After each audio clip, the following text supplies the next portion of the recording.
Hello नमस्कार दोस्तों, मैं अर्पित यादव आप सभी का मैथ विद यादव पर स्वागत करता हूं। उम्मीद करता हूं आप सभी अच्छे होंगे। और इसी के साथ आज हम अपने प्रैक्टिस सेट नंबर 30 पे पहुंच चुके हैं, जिसमें अभी तक हम पिछले 29 प्रैक्टिस सेट कर चुके हैं।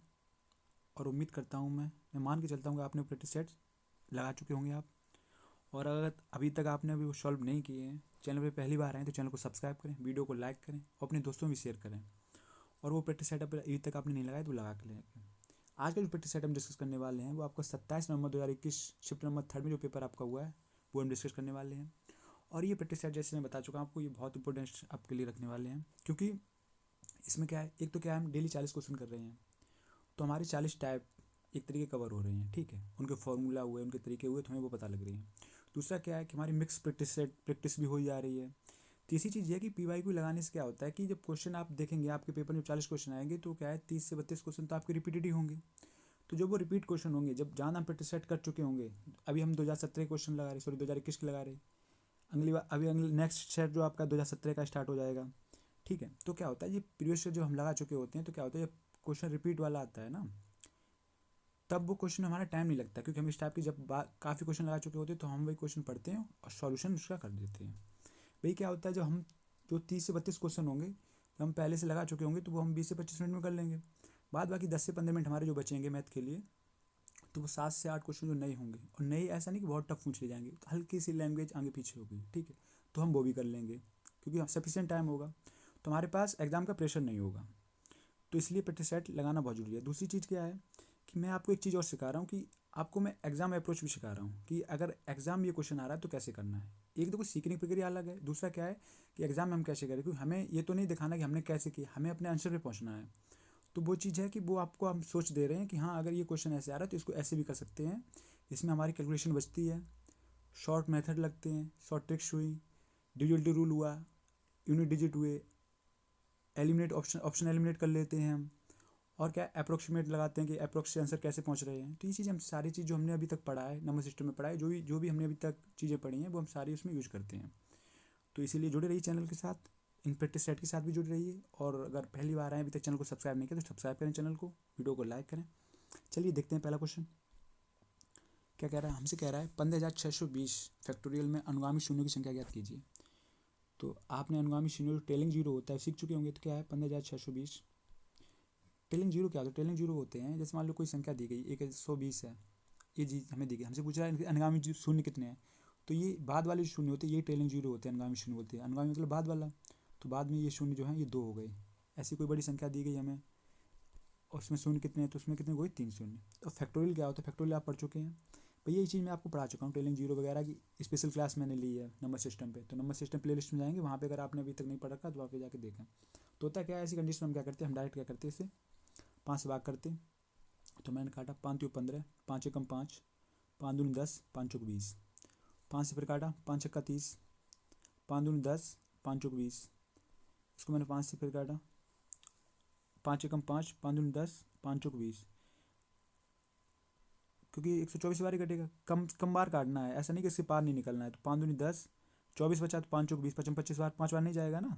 फिर उसके बाद आया 5 चौक 20, अब ये 4 आया 5 से छोटा आ गया तो बस यहीं तक हमें काटना है। तो बाद बाकी ये जो जीरो आप जोड़ लेंगे यही हमारा आंसर हो जाएगा। अच्छा हो क्यों रहा है वो समझिए। देखिए एक फैक्टोरियल वैल्यू क्या होती है, एक फैक्टोरियल की वैल्यू होती है 1, फैक्टोरियल 2 की वैल्यू कितनी होती है 1 गुणा 2।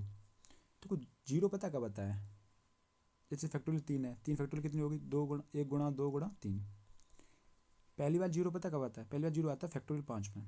5 फैक्टोरियल वैल्यू कितनी होती है, वो होती है 1 इंटू 2 इंटू 3 इंटू 4 इंटू 5। तो ये कितना हो गया 2 3 6 चौक 24 5 120। तो 120 किया तो पहली बार क्या आया जीरो आया। तो ये जीरो पता है कब आया, जीरो इसलिए आया क्योंकि जीरो जब आता है, जीरो हमें जब मिलता है किसी संख्या में, जीरो जब मिलेगा, जीरो मतलब 10 का गुणा, 10 में एक जीरो आया ना, तो इसका मतलब इसका जो फैक्टर हुए वो क्या हुए 2 गुणा 5। अब देखिए अगर कोई हमसे पूछे 5 फैक्टोरियल तक कितने जीरो होंगे, तो हम 5 से एकदम से काटे तो एक आएगा जीरो। पता क्यों आ रहा है, क्योंकि यहाँ पे 5 मिल रहा है, इसमें गुणा हो रहा है, तो 5 चौक 20, तो जबकि 2 तो काफ़ी बार आ चुके, देखो 2 यहाँ भी आ चुका है, 2 यहाँ भी आ चुके 2। तो जबकि जब तक 5 नहीं मिलेगा, 2 5 का जो मिलन होता है, गुणा होता है, तब एक जीरो मिलता है हमें। तो हमें पता लगा 5 फैक्टोरियल में 2 तो बहुत बार आ चुका है, लेकिन 5 एक ही बार आया, तो इसका मतलब हमने 5 से गुणा किया। ऐसे क्या होता है जैसे हमसे कोई पूछे 10 फैक्टोरियल तक कितने जीरो होंगे, तो मुझे बताया मैंने 5 से काटा 5 दूनी 10, तो 2 जीरो हो गए। भाई हमसे कोई पूछे 12 फैक्टोरियल तक कितने जीरो मिलेंगे, तो 12 से हम डायरेक्ट 5 नहीं 10 2 बार तो भी जीरो, तो आप सोचेंगे 12 तक क्यों, जबकि 2 11 12 में 2 बड़ा होगा, लेकिन पता क्या 5 नहीं बड़ा, क्योंकि 5 पता कहाँ, एक तो 5 फैक्टोरियल 5 में आया, तब 10 फैक्टोरियल में पहुँचे तो एक बार 10 का गुणा हुआ तो एक 10 में उसमें जीरो आ गया। तो इसलिए जब भी हम जीरो निकालते हैं हमें पता है 2 तो हमारा बहुत बार आएगा, 5 है जो मिनिमम टाइम आएगी, तो हम इसलिए 5 का इससे भाग कर देते हैं। तो अब ऐड कर लेंगे तो कितना हो गया 31 24। बाकी आपको इस टाइप के काफ़ी क्वेश्चन में डिटेल में कराए हुए हैं, तो टेलिंग ऑफ जीरो की आप वीडियो देखेंगे जाके तो वहाँ समझ आएगा। तो 124 और 24 कितना हो गया 148, 4 कितना हो गया 152। तो हमने ऐड किए कितने हो गए 4 4 8, 8 और 2 10 की जीरो हासिल लगी एक, 2 2 4 5 5 10 की जीरो हासिल लगी एक, तो 2 8 2 10 और 1 9 3, तो हमारे जो जीरो हो गए कितने हो गए 3900। ये हमारा आंसर हो गया। तो इसलिए इसे 5 से काटेंगे और उससे आगे नहीं जाना, कम टाइम में पहले जाना है, ठीक है। जैसे यहाँ पे 124 था तो मुझे पता है 5 से काटेंगे तो 5 दूनी 10, तो 5 25 तो होगा नहीं क्योंकि 24 से कम ही, तो 5 20, इसलिए मैंने 4 बार ही काटा है, ठीक है। और ये तब तक काटना जैसे 5 से छोटा ना आ जाए।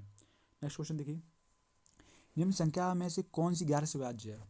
अब देखिए 11 से डिविजल टूल क्या कहता है, 11 की डिविजल टूल हमसे कहता है जैसे मान लो 1 2 3 1, हमसे पूछा ये 11 से कटेगी तो हमें क्या देखना है, हमें देखना है ये विषम संख्या, विषम स्थानों पर जो संख्या है एक संभाल लिया, ये संभाल लिया, तो इनका करेंगे इनको हम ऐड करते हैं, तो 3 1 4 और 2 1 3, तो 4 और -3 इन दोनों का जो डिफरेंट निकालेंगे तो कितना हो गया 1। तो ये संख्या अगर 1 आ रही तो ये नहीं कटेगी, क्योंकि इसका डिफरेंट जो होना चाहिए या तो 0 होना चाहिए 11 होना चाहिए, तो संख्या वो 11 से कट जाएगी। तो इसका तो 1 आ रहा है तो ये नहीं कटेगी। जैसे मान लो 13 से 31 लिया हमने, तो ये क्या है 3 1 1 3 4, और सम स्थानों पे क्या योग हो गया 3 1 4, 4 का इनका दोनों डिफरेंट निकालेंगे तो 4 -4 कितना हो गया 0, तो ये संख्या 11 से कट रही है। ऐसे हम चेक करेंगे यहाँ पे, तो क्या करेंगे 9 2 11, 11 3 14, 14 और 2 कितना हो गया 16, उसका ये कितना आ गया 6 9 6 15, 15 1 16, तो 16 में से 16 गया, तो इसका मतलब है 0 आ रहा है, तो इसका मतलब इनका डिफरेंट का 0 आ रहा है, तो ये संख्या है 0 से कट रही है। तो आपका आंसर क्या मिल गया, option number A. Next question देखिए क्या कह रहा है हमसे, हमसे कह रहा है उस अर्धगोले का कुल पृष्ठीय क्षेत्रफल ज्ञात कीजिए जिसकी त्रिज्या 48 सेंटीमीटर है, और जब पाई की वैल्यू कितनी दी गई है हमें 3.14। अर्धगोला होता है क्या, देखिए एक तो ये गोला है, दोनों चीज़ समझे यहाँ पे, एक गोला दूसरी तरफ क्या है अर्धगोला, तो गोला ये होता है, ओके। इसको अर्धगोला क्या हो गया, अर्धगोला ऐसा हो गया आपका, आधा काट दिया गया ऐसे, ओके। अब हमसे पूछ रहा है, इसमें 2 3 चीज़ें पूछ जाएंगे आपसे, पता क्या, एक तो आप देखो गोले का क्या है पूरा पृष्ठीय क्षेत्रफल होता है, तो गोले का सरफेस एरिया जो होता है वो क्या होता है, वो होता है 4πr²। वहीं देखो अर्धगोले का अगर हमसे पूछे, अर्धगोले की कर्व सरफेस एरिया भी होता है, मतलब वक्र क्षेत्रफल भी होता है। वक्र क्षेत्रफल इसलिए होता है कि ये वाला जो होता है ये वक्र क्षेत्रफल हुआ है, ऊपर वाला जो पार्ट पूरा हो गया, ठीक है गोले का। जैसे गेंद ले लिया आपने, गेंद आधी से काट दी तो गोल गोल पार्ट जो बाहर वाला है ना वो हो गया, तो वो कितना होता है, जो अगर ये इसका फुल होता है कितना 4πr², पूरी गेंद का अगर 4πr² होता है तो आधी का कितना होगा 2πr², ठीक है। लेकिन होता क्या, इसका टोटल सरफेस एरिया भी होता है, टोटल सरफेस एरिया मतलब कुल पृष्ठीय क्षेत्रफल क्या होता है, कि जो ऊपर वाला भाग कटा है ना जैसे गेंद का, तो वो भी हम ऐड करेंगे तो वो क्या होता है, वो होता है आपका क्या वृत्त होता है, वृत्त होता है ना, सर्कल ही होगा, तो वो होता है कितना πr², उसका सर्कल का एरिया कितना होता है πr², तो टोटल एरिया कितना हो गया πr² इसमें ऐड हो जाएगा तो कितना हो जाएगा 2πr² है ही, तो टोटल में कितना हो गया 3πr², ओके। जहाँ वॉल्यूम की बात करते हैं, वॉल्यूम क्या होता है, आयतन होता है, गोले का आयतन कितना होता है 4/3 πr³, ओके। वहीं अर्धगोले का आयतन कितना होगा, अब देखो इसका आधा ही होगा, गोले का पूरे का आयतन अगर 4/3 πr³ है तो आधे कितना होगा, इसे 2 से भाग कर देंगे, अगर मैं 2 से भाग किया तो 2 से 2 ये कट ही जाएगा ऊपर वाला, तो कितना आ गया 2/3 πr³। तो यहाँ से क्वेश्चन आपका पेपर में आएगा, किसी ना किसी में देखने को मिलेगा, तो आप इसको तैयार करके चलें। अब देखिए हमसे क्या पूछ रहा है, हमसे पूछ रहा है उस अर्धगोले का कुल पृष्ठीय क्षेत्रफल ज्ञात कीजिए, इसका मतलब 3πr² पूछ रहा है हमसे। तो 3 पाई की वैल्यू में कितनी दी गई 3.14, और त्रिज्या कितनी दी गई r² हमें दिया गया, त्रिज्या दी गई 48, तो 48 इंटू, अब देखो यहाँ से इसने चालाकी कर दी, इसने चालाकी पता क्या कि इसने पाई की वैल्यू हमें 3.14 दे दी, अगर 22/7 देता तो हम 11 के डिविडेंड चेक कर लेते, लेकिन कोई नहीं, मुझे एक चीज़ समझ में आएगी, वो क्या आएगी 48 को देखते मुझे समझ में आएगा कि 48 में क्या होता है 16 × 3, 16 × 3, तो इसका मतलब है कि 3 3 का 9, तो इसका मतलब है 9 का डिविडेंड चेक कर सकते हैं। तो 9 का विभाज्यता का नियम क्या कहता है, 9 के विभाज्यता का नियम कहता है अगर अंकों का योग जो है ना संख्या का, अगर वो अंकों का योग 9 से कटेगी तो वो संख्या भी 9 से कटेगी, तो मैं चेक करूँगा। और 9 का एक चीज़ होती है, देखो क्या, जैसे ये है हमें दिया गया, जैसे मान लो 18 है तो ये संख्या 9 से कट रही है, ठीक है। अब जैसे आप सोच रहे होंगे कि इसमें गुणा, जैसे मान लो अगर इसमें मैं 3 का गुणा कर दूँ तो क्या होगा 18 3 36, तो 6 3 9, तब भी ये संख्या 9 से कट रही है, ठीक है। अगर मैं इसमें मान लो 5 गुणा कर दिया तो 5 × 30 की जीरो हासिल 3 बचा, 5 3 15, 3 कितना होगा 18, तो 8 1 9, तब भी संख्या 9 कट कर रही। एक काम और क्या है, एक चीज़ है क्या, जैसे मान लो एक संख्या में दी गई 1 8 8 2 1, हमसे पूछा 9 से कटेगी नहीं, तो हम क्या एक चीज़ ऐसे भी चेक कर सकते हैं, पता है कैसे, 8 1 9 तो अलग अलग हटा दिया, 8 1 9 तो बचा क्या 2, तो 2 बच गया, तो 2 9 से नहीं कटता, इसका मतलब संख्या भी 9 से नहीं कटेगी। तो हम अलग अलग भी हटा सकते हैं या पूरा भी ऐड कर सकते हैं। अब यहाँ से दो चीज़ समझे कि ये संख्या, इसलिए हमारे 9 का डबल रूल इसमें लग रहा है। अब देखिए 7 2 9 हटा दिए हमने, 8 1 9 हटाया और 6 3 9, तो इसका मतलब 0 बचा, तो ये संख्या 9 से कट रही है क्योंकि ये तो पूरा कट रहा है, तो ये तो कट रही है। और हमें ये देखना है अगर हमारे कोई ऑप्शन और नहीं कट रहा है तो हमारा ये आंसर हो जाएगा फाइनल। अगर ऑप्शन मैच कर रहा है तो हम चेक ही करना पड़ेगा। तो क्या होगा, 6 3 9, 8 7 15 15 4 19, 19 और 2 कितना होता है 21, तो 21 9 से कटता नहीं कटता, तो ये संख्या भी 9 से नहीं कटेगी। उसके बाद क्या है, 6 3 9 हटा दिए मैंने, 8 8 4 12, 12 और 7 कितना हो गया 19, 19 9 से कटता नहीं कटता, तो ये संख्या भी 9 से नहीं कटेगी। 6 3 9, 8 8 7 15 15 5 20, 20 9 से कटता नहीं कटता, तो ये संख्या भी 9 से नहीं कटी। इसका मतलब है हमारा ऑप्शन जो मिलेगा, आंसर क्या है हमारा, ऑप्शन हमारा ना, आंसर जो हमारा हुआ है वो क्या हुआ, ऑप्शन नंबर ए 21703.68। तो देखिए इसमें हमारे कैलकुलेशन नहीं कराना चाह रहा था, अगर वो कराना चाहता होता ना तो ऑप्शन 2 मैच कर देता, 9 का डब्ल्यू मैच कर देता।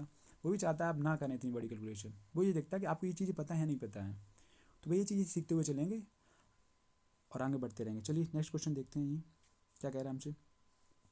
हमसे कह रहा है दो संख्याओं का माशा जो HCF है 37 है और उनके लघुत्तम समावर्तक के दो अन्य भाजक 25 और 26 हैं, तो इनमें सबसे बड़ी संख्या कौन सी होगी बताओ। पता कैसे, जैसे मान लो मैं आपसे पूछूं 20 और 25 का, मैंने आपसे कहा 20 और 25 का एलसीएम निकाली, तो आपने HCF निकालने के तो क्या किया, 5 और 20 55 25, तो पता क्या है HCF तो ये हो गया, और इसके दो भाजक कौन से हो गए, तो लघुत्तम समावर्तक के दो अन्य भाजक क्या हो गए 4 और 5 हो गए। तो हमसे अगर पूछता इसमें से बड़ी संख्या कौन सी है, तो हम डायरेक्ट निकालेंगे 5 में 25, जिससे बड़ा भाग होगा बड़े में गुणा करना पड़ेगा, वो बड़ी होगी। तो वैसे क्या हमसे कहा 37 दिया गया, और हमसे क्या कह रहा दो भाजक क्या दिए गए 26 और 25, तो हमसे पूछा बड़ी संख्या कौन सी होगी, तो बच्चे अगर 37 का 26 में गुणा करें तो बड़ा आएगा, तो कितना आ गया, तो हमने देखा कितना आ गया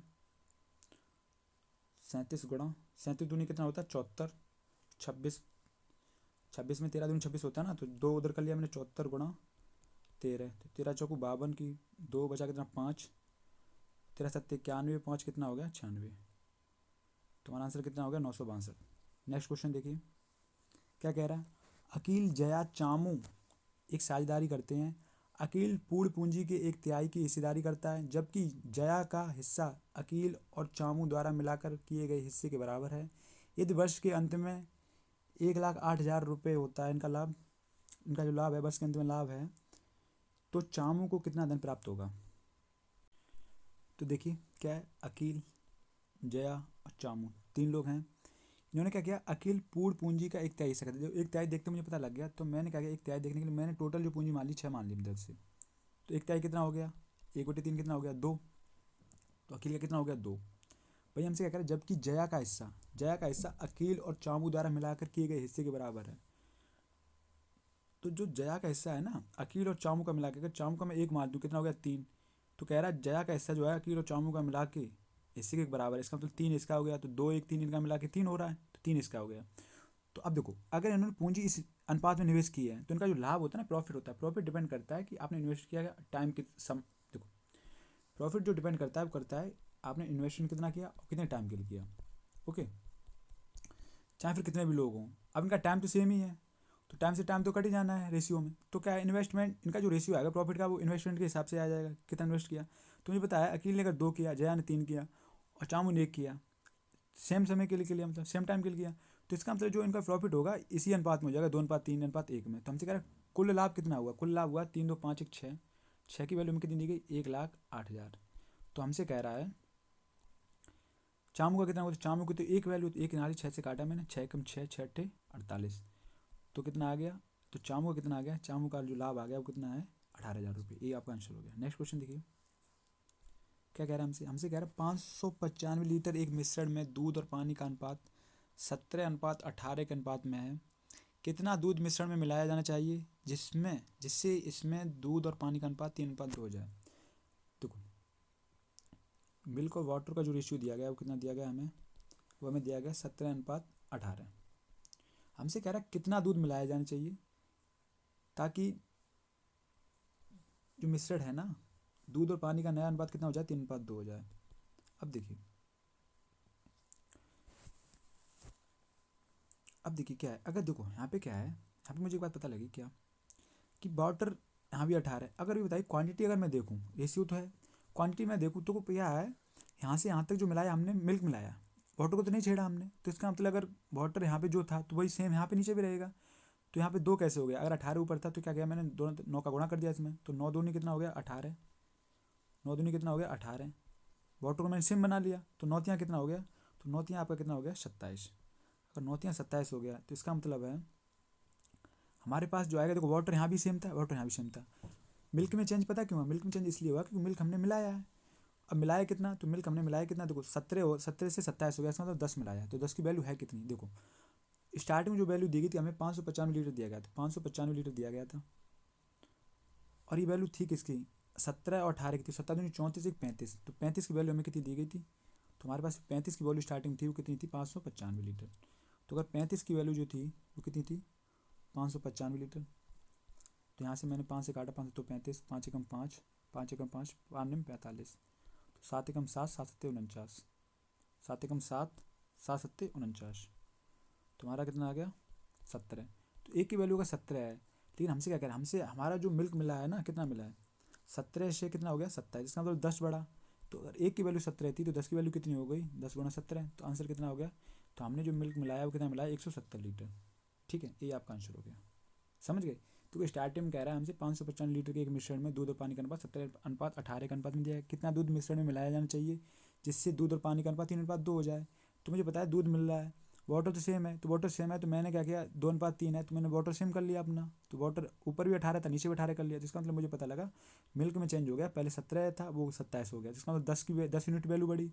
एक की 70 निकाली, यहाँ से हमने ऊपर से चेक किया तो 10 की कितनी होगी 170। नेक्स्ट क्वेश्चन देखिए, किसी राशि पर 4 वर्षों में साधारण ब्याज पर 60% की वृद्धि होती है, ठीक है, समान ब्याज दर पर 2 वर्षों के बाद 49,500 रुपये पर चक्रवृद्धि ब्याज कितना होगा। अभी बात बताइए मुझे, 4 वर्षों में साधारण ब्याज पे कितना बढ़ा 60%, अगर 4 वर्षों में 60% बढ़ा, साधारण ब्याज भी क्या होता है कि जैसे मान लो एक साल में अगर 10% बढ़ा तो अगले साल भी 10% बढ़ेगा, तो अगर मैं 3 साल का पूछूँ 10% हिसाब से तो 3 साल में 30% हो गया। वैसे क्या 4 साल में अगर 60% बढ़ा तो इसका मतलब एक साल में कितना बढ़ा, तो हमने 4 से भाग किया तो 4 से 15%, मुझे पता लगा 15% करके बढ़ रहा है, तो इसका मतलब जो रेट है हमारी वो कितनी है 15%। हमसे पूछ रहा है 2 वर्षों बाद 49,500 रुपये पर चक्रवृद्धि ब्याज कितना होगा, तो हमें वैल्यू दी गई कितनी 49,500 की, हमसे पूछ रहा है इसका चक्रवृद्धि ब्याज क्या होगा। अब देखो एक तो है कि कैलकुलेशन करने गए, लेकिन पता क्या है मेरे दिमाग में एक बात आई, वो क्या आई, जब मैंने 49,500 को देखा तो मुझे देखा क्या 4 5 9 और 9 18, इसका मतलब ये संख्या 9 से कट रही है, संख्या 9 से कट रही है, तो इसका मतलब जो ब्याज आएगा, हमसे पूछा चक्रवृद्धि ब्याज कितना होगा, तो ब्याज जो आएगा वो भी 9 से कटेगा। अब हमें ऑप्शन चेक करना है कि ऐसा तो नहीं कि ऑप्शन एक ही हो जो 9 से कट रहा हो, अगर एक ही होगा तो हमारा आंसर मिल जाएगा हमें। तो मैं चेक करने अब मैं आपको बताऊंगा ऐसा हो क्यों रहा है, मैं बताऊंगा आपको डिटेल में। अब देखिए, तो मैं इसको काटने गया तो मैंने देखा क्या 6 3 9, ओके, 7 5 12 और 6 कितना हो गया 18, 8 बच गया, 8 9 से नहीं कटा तो इसका संख्या भी 9 से नहीं कटेगी, ठीक है। 6 3 9, 7 5 12, 7 5 12 और 6 18 हो गया, 5 1 6, 6 9 से नहीं कटा, ये भी आंसर नहीं होगा आपका। उसके बाद 6 3 9, 7 5 12, 7 5 12 और 6 18, 7 बच रहा, ये भी आपका आंसर नहीं होगा। अब 9 से तो कटी जा रहा है, 6 3 9, 7 5 12 और 6 18, इसका मतलब ये पूरी पूरी संख्या कट रही है, कुछ नहीं बेटा, आपका आंसर क्या होगा डी, समझ गए। अब एक तो ये आप आंसर निकला है, लेकिन आप में ना बहुत को डाउट आया होगा कि ऐसे कैसे निकाल दिया आपने, देखो ऐसा हो क्यों रहा है मैं बताऊंगा आपको। मुझे पता लग गया हमारी जो रेट है वो कितनी 15%, यहाँ तक किसी को दिक्कत नहीं ना। अब देखिए रेट जो हमारी है कितनी 15%, अब क्या होगा कि 15% के हिसाब से 49,500 पे ब्याज मिलेगा हमें, तो हमने क्या किया 49,500 पे ब्याज लिया, तो पहली साल ब्याज आएगा 15% ब्याज आएगा, ठीक है। तो हमने क्या किया 49,500 का कोपचे में हमने ब्याज निकाल लिया, तो हमने निकाला क्या 2 जीरो से 2 जीरो खत्म, 15 अपना 75, बचा कितना 7, 15 निम्मा 135 और 7 कितना हो गया 142, तो 2 बचा कितना 14, 15 चौको 60 और 14 कितना हो गया 74। तो हमें पता लगा कि पहली साल का जो ब्याज आया वो कितना आया 7425, ओके। अब दूसरी साल का ब्याज आएगा, ये तो पहली साल का हो गया, दूसरी साल का जो ब्याज आएगा वो कितना आएगा, वो भी 7425 तो आएगा, 49,500 पे। लेकिन क्या होता है, ब्याज क्या है, चक्रवृद्धि ब्याज में एक चीज़ क्या होती है, वो होती है कि हमें ब्याज पे भी ब्याज मिलता है। तो मुझे क्या, जो 7425 जो पहले साल का ब्याज था उस पर भी ब्याज मिलेगा। तो वो कितना मिलेगा, वो मिलेगा हमें 7425 पे कितना, 15%। तो हमने देखा क्या, सॉल्व आउट किया तो हमने देखा कि अगर गुणा करते हैं तो 15 कितना हो गया, 75, बचा कितना 7, 15 दूनी 30 और 7 37, बचा कितना 3, 15 चौको 60 और 3 63, बचा कितना 6, 15 सत्ती 105 और 6 कितना हो गया 111। तो हमारा कितना आ गया, 10 नंबर आ गया 2 अंक बाद। कुछ मिस्टेक हुई क्या, 15 अपना 75, 5 आंसर लगी 7, 15 दूनी 30 और 7 37, बचा कितना 3, 15 चौको 60 और 3 63, बचा कितना 6, 15 सत्ती 105 और 6 111। ठीक है, तो हमारा आंसर कितना आ गया इतना।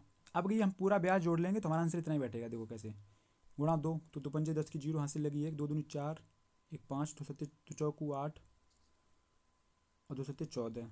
तो ये हो गया 14,850। इसमें क्या ऐड कर दिया हमने, 1113.75। तो 3 6 9 5 1। ओके, अब देखिए हमें पता लगा ब्याज कन्फर्म। अब एक बात बताइए मुझे, पता क्या है तो ट्रिक बनी थी वो कहाँ से बनी थी हमारी। देखो मुझे पता है कि स्टार्टिंग में हमने जो किया है ना, इसको छोटा करूँ देखो हल्का सा। हमें पता है क्या करते हैं, हमने पहले क्या किया, हमने 49,500 ब्याज निकाला पहली साल का। 49,500 पे कितना निकाला, 15%। ये ऐड कर दिया हमने। फिर क्या किया हमने, दूसरी साल का ब्याज ऐड किया तो कितना किया, 49,500 पे मैंने कितना निकाला, 15%।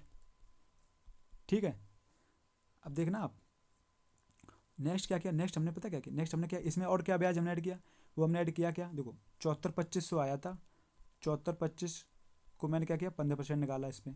अब मुझे ये बताइए कि स्टार्टिंग में अगर 49,500 था, ये 9 से कट रही थी, अगर मैं इसमें पूरे में से अगर कॉमन लूँ तो क्या 9 कॉमन नहीं आ जाएगा हमारे पास, 9 कॉमन आएगा ना, क्योंकि यहाँ से देखो ये आ गया 9 से मैंने ये हटा लिया, 9 यहाँ से भी मिल रहा, 9 यहाँ से मिल रहा है। अब देखो होता क्या, जैसे मैंने आपको डाउट होगा कि इसमें ना क्या हो रहा है कि आपने 74,25 में 15%, इसमें 9 है या नहीं है, पता है कैसे भाई, तो मैं आपको स्टार्टिंग बताया था।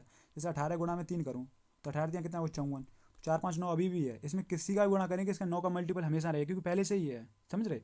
तो क्या है यहाँ पे इसका एक फैक्ट्री निकाला हमने, तो इसमें 9 का मल्टीपल ऑलरेडी है, देखो कैसे 4 2 6 5 11, 11 और 7 कितना हो गया 18, तो 18 ऑलरेडी इसमें है।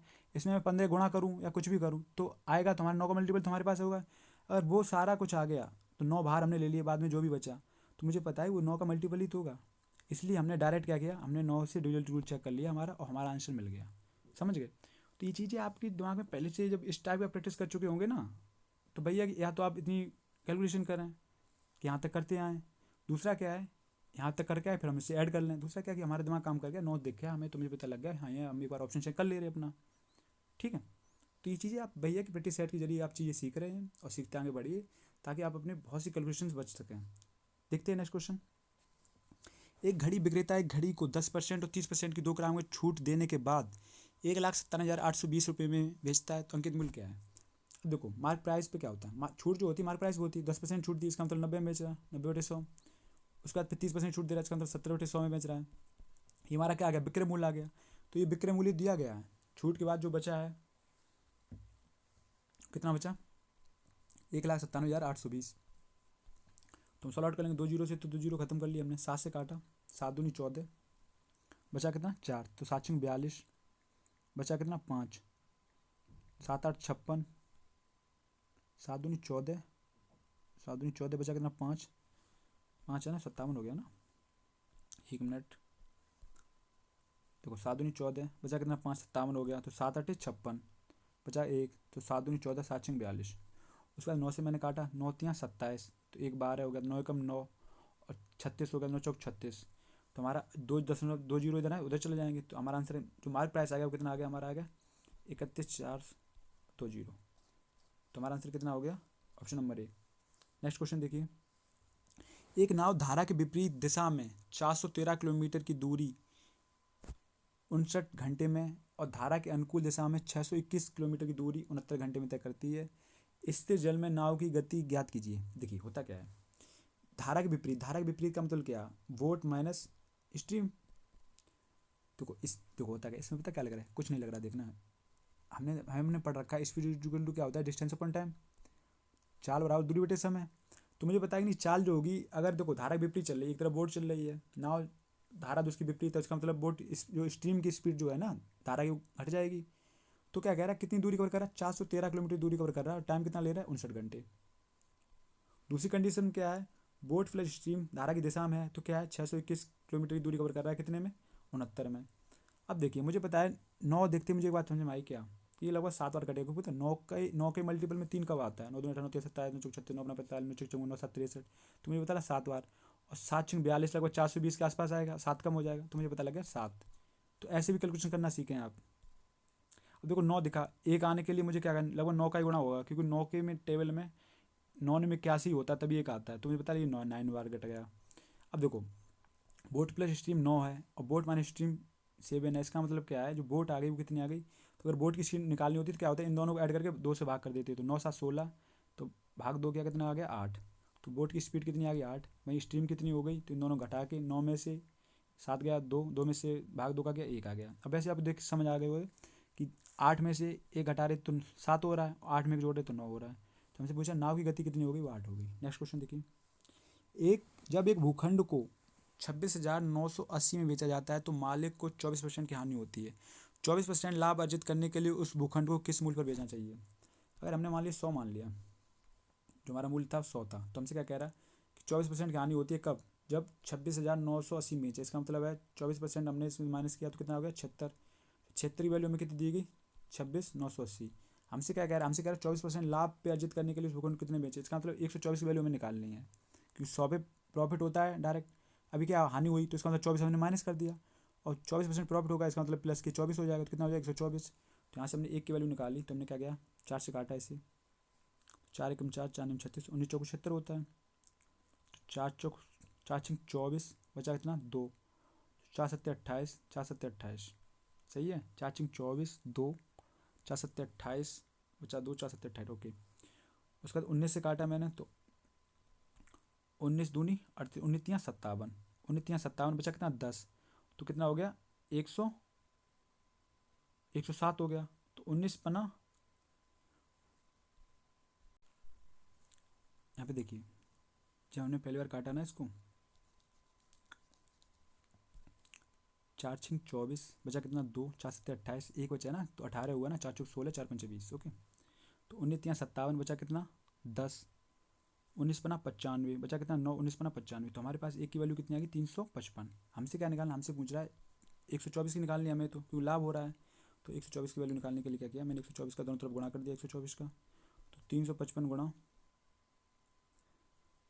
124 कितना हो गया। अब मुझे पता है 124 का टेबल नहीं पता, लेकिन मुझे पता है 120 प्लस अगर मैं 4 में तोड़ लूँ कोई दिक्कत है, तो 12 का तो मुझे पता है ना, 0 12 पंजे 60 की, 0 वहाँ से लेकर 6 12 पंजे 60 और 6 66 बचा कितना 6 12 3 36 और 6 कितना हो गया 42, ओके। तो 42,600, तो 42,600 में अगर मैं 4 का गुणा और करूँगा इसमें तो कितना आ गया, 4 पंचे 20 की, 0 वहाँ से लगी 2, 4 पंचे 20 और 2 22 बचा कितना 2, 4 3 12, तो कितना आ गया 4 3 12 और 2 कितना हो गया 14। तो ये हमने ऐड कर लिया तो कितना आ गया हमारा, तो 0 2 6 4 10 की, 0 वहाँ से लगी 1 3 1 4 4, तो हमारे पास आंसर कितना हो गया 44 0 20, तो option number C. Next question देखिए, क्या कह रहा है, एक्स एक कार्य को 141 दिनों में पूर्ण करता है, वह 57 दिन अकेले कार्य करता है और शेष कार्य वाई द्वारा 84 दिनों में पूर्ण किया जाता है, एक साथ कार्य को पूर्ण करने में कितने दिन लगेंगे उसे। तो क्या कह रहा है, एक्स क्या करता है, एक्स जो एक काम है वो 141 दिनों में पूरा करता है, ठीक है, लेकिन क्या कह रहा है 57 दिन तक अकेले कार्य करता है, उसने क्या किया 141 दिन का 57 दिन तक अपना काम कर लिया, ओके। एक्स का बचा कितने दिन का काम, तो 11 में से 7 गया 4, 13 में से 5 गया 8, तो एक्स का 84 दिन का काम बचा। भाई क्या कह रहा है, शेष कार्य जो बचा हुआ कार्य है ना बाई द्वारा 84 दिनों में पूर्ण किया जाता है, इसका मतलब बाई भी क्या है, बाई भी इस काम को जो करता है 84 दिनों में पूर्ण कर रहा है। तो हमें एक बात पता लगी कि एक्स का 84 दिन का काम है ना, बाई भी 84 दिनों में पूर्ण कर रहा है, इसका मतलब एक्स और बाई की एफिशिएंसी आई कार्य क्षमता है वो क्या सेम है। अब क्या कह रहा है, हमसे पूछ रहा है एक साथ संपूर्ण कार्य को वो कितने दिन में पूरा करेंगे। मुझे पता है एक्स से 141 दिन लेता है, अब मैं अपनी तरफ से मान लूँ एक्स 141 दिन लेता है, अगर मैं मान लिया कि एक्स एक दिन में एक काम करता है, ठीक है, तो एक्स की वैल्यू कितनी आई 1, भाई मुझे पता है बाई भी सेम ही करता है तो बाई भी एक, बाई की भी आई 1, अगर ये दोनों मिलकर काम करेंगे तो एक दिन में कितना 2 काम हो जाएगा, तो टोटल काम करने में कितने दिन लगेंगे, 141 ही कराना है, तो 2 7 14 0 2 5 10, तो 141 का आधा कितना हो गया 70.5, अब जैसे आप में से कोई सोच रहा होगा अगर मैं 2 क्षमता मान लूँ, कोई दिक्कत नहीं, आप 2 मान लेंगे तो यहाँ भी 2 2 आ जाएगी, तो 2 4, तो कटे काट पीट के बराबर ये रहता है, यही रहेगा। समझ गए? चलिए नेक्स्ट क्वेश्चन देखिए। गोकुल अपनी बचत का 17% वृद्धाश्रम को, 17% अनाथालय को और 17% चिकित्सा सहायता प्रदान करने वाले संस्थान को दान दे करता है। शेष 9800 बचत राशि बैंक में जमा करता है। गोकुल का वेतन ज्ञात कीजिए। यदि उसकी बचत जो है ना, बचत राशि वेतन का 50% है, जैसे इसका जो आय है वो कितनी, इनकम जो है वो कितनी है, इनकम अगर मैंने मान ली 100 है, तो क्या इसका खर्चा जो एक्सपेंडिचर है वो कितना खर्चा हो गया। उसके बाद सेविंग कितनी है इसकी, तो इनकम बराबर होता है क्या, इनकम बराबर होता है एक्सपेंडिचर प्लस सेविंग, कितना खर्चा किया और कितना बचाया। तो हमसे कह रहा है उसकी जो बचत है ना वो वेतन का 50% है, इसका मतलब इसका 50% क्या है, 50 आ गया, तो इसका मतलब खर्चा 50 कर रहा है, 50 बचा रहा है। ओके, एक तो कंडीशन हो गई। दूसरी कंडीशन क्या कह रहा है, हमसे कह रहा है कि अपनी बचत का 17% तो अनाथालय में दे रहा है, ओके, ऑर्फनेज में दे दिया, सॉरी वृद्धाश्रम में दे रहा है, तो ओल्ड एज होम में दे रहा है। उसके बाद 17% दे रहा है अनाथालय में, ऑर्फनेज में दे रहा है। उसके बाद बचत का ही 17% जो है ना वो चिकित्सालय में दे रहा है, मेडिकल हेल्थ में दे रहा है। तो मुझे पता लगा कि इसने टोटल ना 51% जो है अपनी बचत का 51% इसने दान कर दिया। ठीक है, उसके बाद कह रहा है शेष राशि जो 9800 बचत राशि बैंक में जमा करता है। अपनी जो उसके पास अभी भी राशि जो बची है ना 9800 रुपये उसकी बचत राशि है, वो बैंक में जमा कर रहा है। इसका मतलब अब मुझे पता है कि इसकी टोटल जो सेविंग थी वो तो 50 थी, इसका 51% ये दान कर चुका है, तो इसका मतलब इसके बाद बचा कितना, ये जो बचत की तो 51% इसने दान कर दी, इसका मतलब है 100 में से 51 कर दिया, इसका मतलब इसके पास 49% बची।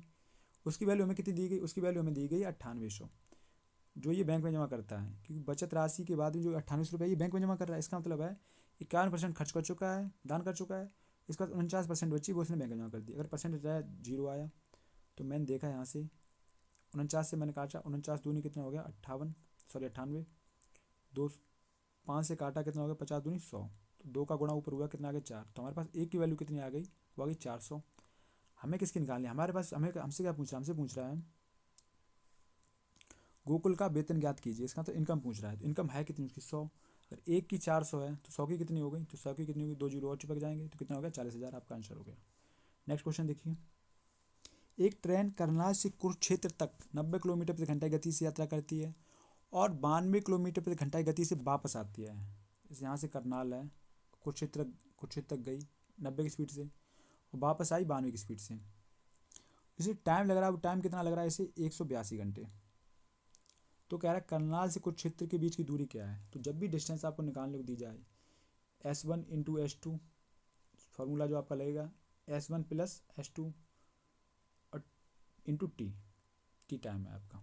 ओके, अब देखिए क्या है डिस्टेंस हमसे पूछा, स्पीड जाने की स्पीड कितनी है 90, आने की कितनी है 92, और S1 S2 कितना हो गया 90 92 जोड़ दिया कितना हो गया 182, और मैं टाइम कितना दिया गया, टाइम कितना लगा 182 घंटे ही लगे, तो 182, तो मैंने देखा क्या 182 से 182 साफ हो गए, तो 90 गुणा 92 कितना हो गया 9 से 0 9 दूनी 18 की 8 हासिल लगी, 9 में 81 82, तो हमारा आंसर कितना होगा, जो टोटल डिस्टेंस है वो कितनी है 8280 kilometre, option number A. Next question देखिए क्या कह रहा है, find the sum of GP, तो गुरुत्व श्रेणी का इनका सम बताइए। तो एस एन जो होता है सम ऑफ एन नंबर होता है, एन टर्म्स तक पूछा गया, तो एस एन बराबर क्या होता है ए 1 माइनस आर की पावर एन और 1 माइनस आर। इस टाइप क्वेश्चन हम बहुत कर चुके हैं अब तो इस सीरीज में, आपको देखते समझ आ गया। देखो 5/11 है, तो मैंने कैरेक्टर केस की क्या है, जब इस टाइप की सीरीज बन रही है तो क्या होगा 5/11 में से 1 जाएगा, तो 11 माइनस 1 तो कितना हो गया 5/10, तो इसको और छोटा कर लेंगे तो क्या आ गया 5 दूनी 10, तो 1/2, तो 1/2 जिसमें आ रहा है वो किसमें आ रहा है ऑप्शन 1/5 आ रहा है, 1/3 आ रहा है 1/2, आपका ऑप्शन नंबर डी हो गया। ठीक है, बाकी कैसे करते हैं वो भी देखिए, और क्या बताऊँ, बाकी इस टाइप की लगभग सारी चीज़ में ये सेमी क्वेश्चन आया हुआ है। अब देखिए क्या है, हमसे दिया गया ए क्या होता है, ए होता है प्रथम पद, कितना दिया ए दिया गया हमें 5/11, भाई आर क्या है, आर होता है सारोनुपात होता है सेकंड टर्म अपन फर्स्ट टर्म, तो मुझे पता है 5 से 5 कट जाएगा, 11 से 1/11 आया तो कितना आ जाएगा 1/11 आ गया।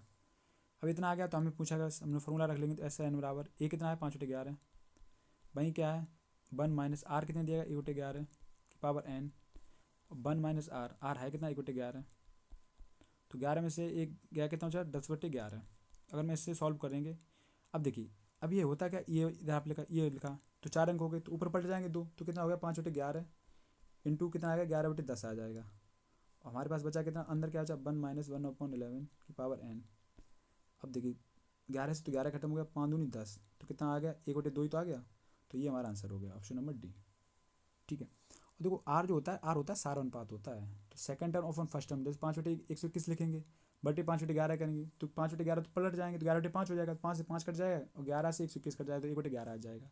इस टाइप के काफ़ी क्वेश्चन करा चुके हैं मैं, इसलिए मैंने इसमें सॉल्व कर दिया। नेक्स्ट क्वेश्चन देखिए, जैसे सॉल्व आउट करेंगे तो क्या करेंगे, सबसे पहले हम ये क्वेश्चन खोलेंगे। तो हम देखा क्या, 7×5 = 35, तो 8×5 कितना हो गया, 13। अब देखिए यहाँ तक अगर मैं इसको देखूँ तो क्या लिखा है, 117/9 माइनस का कितना आएगा, 13, और 13 और भाग में कितना है, 13 ऑलरेडी ये वाला है। तो देखिए अब 13 से तो 13 कट जाएगा एक बार, क्योंकि 13/13 हो जाएगा, तो 1 हो गया। और 9 से ये भाग गया तो 13 कितने हो गए, 13 में 117, तो आ गया 13, माइनस का कितना होगा 1। तो यहाँ तक कितना आ गया हमारा, जो इस जो पूरे कोष्टक था इसकी वैल्यू कितनी आ गई, वो आ गई हमारे पास 12। तो कितनी आ गई, 12। तो अगर इसकी 12 है तो ये रफ किया हमने। अब देखिए तो हमारे पास 121 प्लस 175 प्लस का कितना आ गया, 12, ये कोष्टक आ गया। तो ये कितना हो गया, 121 प्लस के 5×2 7, 187 हो गया। अगर ऐड किया तो 7 एक कितना हो गया, 8, 8 उसकी 0 यहाँ से लगी, 208 हो गया। सिंप्लीफिकेशन आसान सा क्वेश्चन था। नेक्स्ट क्वेश्चन देखिए, किसी वस्तु को 2042 में बेचने पर होने वाली हानि उसी वस्तु को 2532 में बेचने पर प्राप्त लाभ का 75% है। हमसे क्या कह रहा है, कोई सीपी दिया गया, हमसे पूछ रहा है, हमसे कह रहा है अगर इसे हम 2532 में बेच रहे हैं ना, तो जो लाभ हो रहा है वो 2042 में बेचने पर जो हानि हो रही है, मतलब जो लाभ है, लाभ का 75% 2042 में बेचने पर हानि हो रही है। मतलब अगर लाभ हमें मान लो 100 का हुआ है, तो हमसे कह रहा है अगर 2042 में बेच रहे हैं तो हमें हानि इसकी 75% हो रही है, लाभ की 75%। तो 100 अगर मान लिया तो डायरेक्ट कितना आ गया, 75 आ गया इसका। क्वेश्चन हमसे ये कह रहा है कि अगर कोई वस्तु है, अगर मैं उसे 2532 में बेच रहा हूँ, तो जो हमें जो लाभ हो रहा है ना, वही अगर हम 2042 में बेच रहे हैं तो लाभ का जो है 75% हानि हो रही है। तो हमने मान लिया अगर लाभ हमें हो रहा है 100 का हो रहा है, तो उसका 75% हानि हो रही है, तो ये हानि हो रही है। तो इन दोनों का अंतर कितना हो गया, क्योंकि 75% हानि, इधर 100 लाभ है, तो कितना हो गया इनका अंतर जो डिफरेंट हो गया, कितना हो गया, 125, सॉरी 175, कितना हो गया, 175। ऊपर अंतर कितना हो गया, इन दोनों का अंतर कितना हो गया, 2 में से 2 गया 0, 13 में से 4 गया 9 बचा 4, तो 490। तो 175 वैल्यू हमारे पास 490 है। हम अब देखो हमारे पास क्या पूछा है, हमसे पूछ रहा है क्रय मूल्य ज्ञात कीजिए, सीपी पूछ रहा है। अब देखो या तो हम 100 की वैल्यू निकाल लूँ, तो इस लाभ में से मैं घटा दूंगा, तो हमारे पास क्रय मूल्य मिल जाएगा, क्योंकि क्रय मूल्य में ऐड, अगर जो प्रॉफिट ऐड होता है तभी तो बनता है, जाके यहाँ पे बना है। अगर यहाँ पे कह रहा है हानि हुई, अगर मैं ये 75 वैल्यू निकाल लूँ और मैं इस हानि में जोड़ दूँ तो हमारे पास सीपी मिल जाएगा, मैं क्रय मूल्य यहाँ से मिल जाएगा। तो हम क्या करूँ, यहाँ 100 की वैल्यू निकाल रहा हूँ, तो मैं पहले क्या करूँ, पहले मैं 100 की वैल्यू निकाल, तो मैंने यहाँ से 5 से काटा, 5 3 15 5 25, तो कितना हो गया, 5 9 45, बचा कितना, 5 8 40, उसका 7 से काटा इसे मैंने, तो 7 पना 35, कितना आ गया, 7 एकम 7, 7 एकम 7, 7 दूनी 7 चौक 28, ठीक है, 74 98 होता है। मुझे 5 की वैल्यू मिलेगी कितनी, 14। हमें अगर 100 की निकाली तो हमने दोनों तरफ 20 का गुणा, सॉरी 20 का गुणा किया, तो 20 पंजे 100 हो गया। इस तरह भी 20 का गुणा करूँगा तो कितना हो गया, 14 दूनी 28, 200, तो 100 की वैल्यू कितनी आ गई, 280। अब मुझे पता है कि अगर मैं 2532 में बेच रहा हूँ तो मुझे 280 का प्रॉफिट हो रहा है। तो अगर मुझे क्रय मूल्य निकालना है तो इसको मैं प्रॉफिट जो माइनस कर दूंगा, तो मैंने यहाँ से घटाया, तो 2 में से 2, 13 में से 8 गया 5 बचा, और 4 में से 2 गया 2 बचा, तो हमारा आंसर कितना आ गया, 2252, ये हमारा आंसर हो गया। ओके, इस टाइप के क्वेश्चन अगर आपको दिक्कत आ रही है या समझने में दिक्कत आई है तो कॉन्सेप्ट ऑफ द डे में जाएंगे, जो हमारी चैनल खोलेंगे उस पर क्या है, प्लेलिस्ट देखेंगे, तो प्लेलिस्ट पे कॉन्सेप्ट ऑफ द डे करके बनी हुई है, वहाँ पे हमने एक पढ़ाया है कौन जो आपका है क्लास है प्रॉफिट एंड लॉस की, तो आप वो देख लेंगे, वहाँ पे आपके सारे डाउट क्लियर हो जाएंगे। नेक्स्ट क्वेश्चन देखिए, 3 अंकों वाली उन सभी संख्याओं का योग ज्ञात कीजिए जिन्हें 7 से विभाजित करने पर शेषफल 5 रहता है। ये बताइए पहले आप मुझे, 3 अंक वाली सबसे छोटी संख्या क्या होती है, 3 अंकों की सबसे छोटी संख्या होती है 100। ओके, हमसे कह रहा है 7 से विभाजित करने पर 5 शेषफल आए, इसका मतलब पहले 7 से विभाजित वाली देखें, तो मैंने देखा सबसे 98 है ना, 7 से कट रही, अभी आपने देखा 74 98 होता है, तो मुझे बता 98 है, ये 7 से कटे, लेकिन हमसे क्या कह रहा है, हमसे कह रहा है कि ये बताइए 5 शेषफल और बचे, तो अगर इसमें मैं 98 में 5 जोड़ दूँ कितना हो गया, 103। तो देखेंगे सबसे छोटी संख्या ये मिल गई हमें, जो 7 से काटूंगा 3 अंकों की है, तो 7 एकम 7 बचा 3, 7 चौक 28, 5 शेष पर छूट रही है, कोई नहीं। अब मुझे क्या कह रहा है, हमसे कह रहा है तीनों की सारी संख्या बताइए जो 7 से कट रही हूँ, 5 शेष पर छोड़ रही हूँ। तो छोटी संख्या तो मिल गई हमें 103, नेक्स्ट संख्या क्या होगी, तो 7 के डिफरेंट पे होगी, तो 110 हो गई, फिर क्या होगी 117 हो गई, ऐसे ही बढ़ते चलेगी। लास्ट क्या होगी, तो मैंने देखा क्या, तीनों की सबसे बड़ी संख्या क्या है, 9 9 9। मैंने देखा 7 एकम 7 2 बचा कितना 29, 7 चौक 28 1, 7 दूनी 14। हाँ तो ये भी संख्या ऐसी देखो 9 9 4 जो है ना, ये पूरा पूरा 9 से 7 से कट रहा है, लेकिन हमें तो 5 शेष वाली बचाना, तो हमने 5 इसमें ऐड किया तो हमारा कितना आ गया 999। तो हमें पता लगा ये तो सीरीज हमें मिल गई। अब इनका क्या ऐड करना है, देखो समांतर श्रेणी है क्योंकि 7 7 का डिफरेंट है, तो एस एन बराबर क्या होता है, तो एस एन बराबर होता है सम ऑफ एन नंबर होता है समांतर श्रेणी में जो होता है वो क्या होता है n/2 2a plus n-1 into D. अब मुझे क्या है, अब मुझे सीरीज तो मिल गई लेकिन मुझे नहीं पता है कि नंबर n नंबर हैं कितने। तो टी एन निकालने का फॉर्मूला क्या है, तो टी एन निकालने का फॉर्मूला होता है हमारा क्या होता है, last term minus first term upon में डिफरेंट जो इनका डिफरेंट दिया है जो भी, प्लस का 1।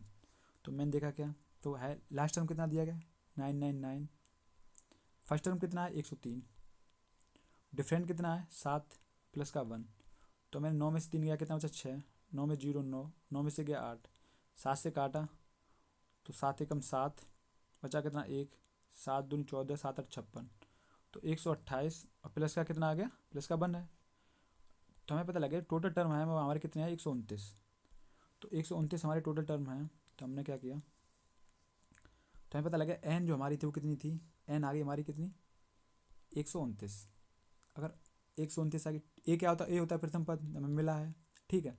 एन हमें मिल गया, डी डिफरेंट 7 का है, मुझे ये भी मिल गया, तो हम कहाँ रख देंगे फॉर्मूला। तो मैंने देखा क्या 129/2 2a, 2 गुणा कितना होगा 103 प्लस एन, एन कितना है 129, 129 में से एक गया कितना बचा 128 गुणा 7।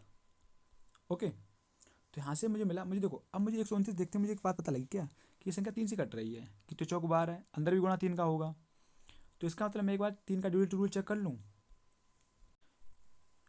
तो मैंने चेक किया तो मैंने देखा क्या 5 4 9, 9 से कट रहे, 9 भी कट गए, 6 भी कट गया, लेकिन 2 बचा, इसका मतलब ये संख्या 2 बच गई, तो 2 तो 3 से नहीं कटती, संख्या भी 9 से 3 से नहीं कटेगी। दूसरा मैंने चेक किया 9, देखो जहाँ जहाँ 3 का मिल रहा गुणा मिल रहा वो हम काट देंगे, 9 6 3 6 भी 3 से कट जाता है, 7 7 14, जो 14 3 से कटेगा नहीं कटेगा, तो ये संख्या भी 9 3 से नहीं कटेगी। उसके बाद क्या है 9 6 हटा दिया, 3 हटा दिया, 5 5 3 से कट जाएगा, 5 3 से नहीं कटेगा, तो ये संख्या भी नहीं 3 से कटेगी। उसके बाद क्या है 9 7 7 14 एक कितना 15, 15 3 से कट जाता है, हाँ 15 3 से कट जाता है, ये संख्या भी 3 से कट जाएगी। इसका मतलब हमारा ऑप्शन नंबर क्या हो गया, तो हमारा जो फाइनल आंसर बना वो क्या बना, ऑप्शन नंबर डी हो गया आपका। तो देख रहे अब मुझे इससे आगे कैलकुलेशन करने की कोई ज़रूरत नहीं है, लेकिन भैया आपको अगर करनी है तो फिर क्या है, देखो 2 का क्या करेंगे हम, अगर ये 2 है अंदर गुणा करेंगे तो भाग में आ जाएगा 2, यहाँ पे समझ गए, दोनों तरफ आ जाएगा ना। तो 2 से 2 खत्म हो गया, ये वाला 2, ये 2 कट गया, और 2 से ये काटा, 2 6 12, 2 चौको 8। तुम्हारे पास क्या आ गया, तुम्हारे पास आ गया क्या, तुम्हारे पास जो आया वो क्या आएगा 129 इंटू 103 प्लस का कितना बचा, प्लस का 3 है, 7 का गुणा किएंगे हम, 7 चौको 28 के 8 बचा कितना 2, तो 7 6 42 और 2 कितना हो गया 44। तो हमने ऐड किया तो क्या आ गया 129 इंटू 103, 8 और 3 11, हाँसी लगी 1 5, तो कितना हो गया 451, सॉरी 551, 551। अब देखिए अब मुझे पता है 109 का अगर 599 गुणा तो यूनिट डिजिट कितना आएगा, 9 का गुणा 1 में करेंगे तो 9 आएगा, तो 9 अकेली एक ही संख्या है जो डी जिसमें आ रहा है। इससे आगे मैं तो कैलकुलेशन करने वाला हूँ नहीं, आपको करनी हो तो कर लें। नेक्स्ट क्वेश्चन देखिए, 3 क्रमागत वर्षों के लिए एक उत्पाद का मूल्य 134 रुपये प्रति लीटर, 268 रुपये प्रति लीटर और 335 रुपये प्रति लीटर था। यदि कोई आम आदमी उस उत्पाद पर प्रति वर्ष औसतन 14,740 रुपये खर्च करता है, तो उस उत्पाद का औसत मूल्य 3 वर्षों के लिए प्रति लीटर कितना है। तो क्या करता है ये देखो प्रति वर्ष कितना कर रहा है खर्च 14,740 रुपये, ठीक है। जैसे क्या कि अब हमसे पूछ रहा है, हमसे क्या पूछ रहा है, हमसे पूछा तो उस उत्पाद का औसत मूल्य 3 वर्षों में कितना है। औसत मूल्य अगर हमें निकालना है तो क्या हमें ये चेक करना है, क्वांटिटी निकाल लें हम, क्योंकि एक इसने क्या किया पहले साल क्या खर्च किए 14,740 रुपये खर्च किए, और इसने 134 हिसाब से कितनी लीटर खरीदा, क्योंकि 134 रुपये प्रति लीटर खरीदा है, ठीक है। तो मैं देखूँ कितने लीटर खरीद लिया। उसके बाद क्या है दूसरी साल भी इसने क्या किया 14,740 रुपये खर्च किए, उस साल जो रेट था वो कितना था 268। वही तीसरी साल क्या है इसका, तीसरी साल भी 14,740 है, और इसका जो है रेट है वो कितना है 335। तो यहाँ से हम क्या निकालेंगे, यहाँ से हम क्वांटिटी निकाल लेंगे और हमें औसत निकालना है। तो क्या है, टोटल जो रुपये हैं उसमें हम क्वांटिटी भाग कर देंगे तो हमारे पास औसत आ जाएगा। तो हमने देखा क्या, ये देखिए क्या है। अब देखिए यहाँ से क्या करते हैं हम, देख कैलकुलेशन क्या, ये 67 गुणा 2 है, ये 67 गुणा 4 है और ये 67 गुणा कितना है 5। ओके, अब मैंने काटा इसे, अगर मैं 2 से काट लूँ तो 2 सत्ते 14, 2 तीस 6, 2 सत्ते 14, 0। तो 67 एकम 67, 67 एकम 67, 110 आ गया। तो मुझे पता लगा, पता क्या 110 आ गया। लेकिन अगर मैं 2 से नहीं काटता तो कितना आता, 2 से नहीं काटता मैं तो कितना आता, 220 आता। तो 220/2, तो इसका मतलब है 67 से भाग करने के बाद 220 आता है। ओके, समझना यहाँ से कैलकुलेशन। ये 67 से भाग करने के बाद अगर मैं 67 से काटूंगा तो क्या है, कितना आएगा 220। उसके बाद 67 से काटूंगा कितना आएगा 220 बट्टे कितना 4 बट्टे कितना 5 और बट्टे कितना 2, 2 से काटा 110 आ गया। 4 पंचे 20, 4 पंचे 20, 5 को 20, 5 को 20। तो मुझे पता लगा तो पहले साल जो है 110 लीटर ले रहा है, दूसरी साल कितना आ रहा है 55 लीटर आ रहा है, तीसरी साल कितना आ रहा है 40 लीटर आ रहा है। इसका मतलब टोटल कितना होगा 5 4 9, 5 4 9, 1 10 की 0 हासिल लगी 1, तो 1 2। तो मुझे पता लगा ये टोटल जो है ना, टोटल जो है ये जो उत्पाद ले रहा है ये 209 लीटर इसका हो रहा है। और इसे खर्च कितना है इसका, तो खर्चा इसका कितना हो रहा है, तो खर्चा इसका हो रहा है कितना 14,740 रुपये प्रति वर्ष खर्च कर रहा है। तो इसका मतलब है 14,740 गुणा 3 साल का खर्चा आ गया और कितना हो गया 209। अब मैं इसे अगर 3 से काटूँ तो चक कट रहा है, नहीं कट रहा ना, 3 से 209 नहीं कटेगा। तो कितना आ गया, तो मैंने गुणा कर दिया 3 का, तो 0, 3 चौक 12, 2 हासिल लगी 1, 3 7 21, 1 22, बचा कितना 2, 3 चौक 12, 2 14 हासिल लगी 1, 3 एकम 3, 1 4। तो कितना आ गया हमारा, आ गया 44,220। अब यहाँ पे हम ना एक नज़र अगर ऑप्शन की नज़र मारेंगे तो क्या है 201, 231, 221, 211, मतलब मुझे ना 2 अंक तक जाना है, सिर्फ चेक करना है। तो मैंने क्या किया, चेक करूँ इसको छोटा करके। तो अगर मैं 44,220 में अगर 209 का भाग कर रहा हूँ तो 209 एकम कितना हो, 209 एक दूनी कितना हो गया 418। तो बचा कितना, 12 में से 8 गया 4 बचा, 4 में से 3 में से 1 गया कितना होगा 24, ऊपर से कितना उतरा 2। तो इसका मतलब है ये 209 एकम 209 एक ही बार जाएगा। तो आपका आंसर कितना हो गया 211 दशमलव आपका आंसर कितना हो गया 211.57। ऑप्शन नंबर आपका क्या हो गया डी, जो आपका कितना है, ठीक है। तो ऑप्शन नंबर आपका डी हो गया। नेक्स्ट क्वेश्चन देखिए, हमसे क्या कह रहा है, हमें दिया गया दशमलव हटाऊंगा, जैसे मान लो 0.008 है, अगर मैं दशमलव हटाऊंगा तो 3 जीरो आएंगे नीचे, कि दशमलव 3 का बाद लगा था 3 जीरो, और ये क्या भाग में क्या है एक्स, तो इंटू एक्स आ गया, ठीक है, प्लस का। वैसे ही देखो यहाँ दशमलव 2 अंक बाद लगा, यहाँ 3 अंक बाद लगा, इसका मतलब 1 जीरो नीचे बढ़ाएगा, नहीं समझे, जैसे मान लो 0.006 है 0.03, अब दशमलव ऊपर 3 अंक बाद है, नीचे 2 अंक बाद है, तो 1 दशमलव हटाया तो 1 जीरो नीचे बढ़ेगा ना, समझ गए। तो 0 जो बढ़ेगा 1 बढ़ेगा, तो ऊपर कितना आ गया 6, तो कितना आ गया 6 बटे नीचे कितना आ गया 30, क्योंकि आगे जीरो से कोई मतलब नहीं है। तो अगर मैं 2 से 3 से काटूँ, 3 दूनी 6, 3 9 10, तो कितना आ गया 2/10। अच्छा 10 में मैं इसलिए टोल रहा हूँ क्योंकि संख्या 10 में है, तो हमें आगे कैलकुलेशन में दिक्कत नहीं आएगी, ठीक है, क्योंकि 10 से 0 करता रहेगा आराम से। अब देखिए यहाँ पे आया, यहाँ पे भी क्या 3 अंक बाद है, यहाँ कितना आएगा 4 दूनी 8, तो कितना आ गया 2/10, बराबर में क्या है 0.5 है, 5 बटे कितना आ गया 10, 10 में उठाया। तो मुझे पता लगा यहाँ पे क्या कितना हो गया। अब देखिए ये यहाँ पे कितना है 8, 1000 इंटू एक्स, तो 2/10, 2/10 कितना ऐड हो गया, 4/10 आ गया, 4/10 उधर जाएगा तो कितना हो जाएगा, तो आ जाएगा 5/10। ये वाला जो है ना 4/10 ये इधर आएगा क्या, माइनस के 4/10, नहीं समझे, 10 का एलसीएम ले लिया तो ऊपर वाले उतर आए, 2 2 4 हो गया। तो कितना आ गया हमारे पास, जो आ गया कितना आ गया, तो हमारे पास आ गया 8/1000 इंटू एक्स बराबर 5 में से 1 गया, एलसीएम तो 10 आ गया, 5 में से 4 गया कितना 1 बचा, तो 0 से 0 खत्म हो गया। अगर ये एक्स इधर ले आऊँ मैं तो कितना आ गया हमारे पास, आ गया 8/100 बराबर एक्स। तो 2 दशमलव है तो अंक ऊपर दशमलव 2 अंक बाद आएगा, 2 जीरो है, तो कितना आएगा 10.08। ये आपका आंसर हो गया, option number B. Next question देखिए, पाइप ए टैंक को 58 मिनट में खाली कर सकता है, पाइप बी उसी टैंक को 87 मिनट में भर सकता है, और पाइप सी उसी टैंक को 116 मिनट में भर सकता है। ये तीनों पाइप एक साथ खोल लिए जाते हैं तो खाली टैंक को भरने में कितना मिनट लगेंगे। देखो ए है खाली करने वाला तो माइनस ले लिया हमने कितना 58 मिनट। वहीं बी है जो भरने वाला है कितना 87 मिनट। वहीं जो सी है ये भी भरता है कितने 16 मिनट।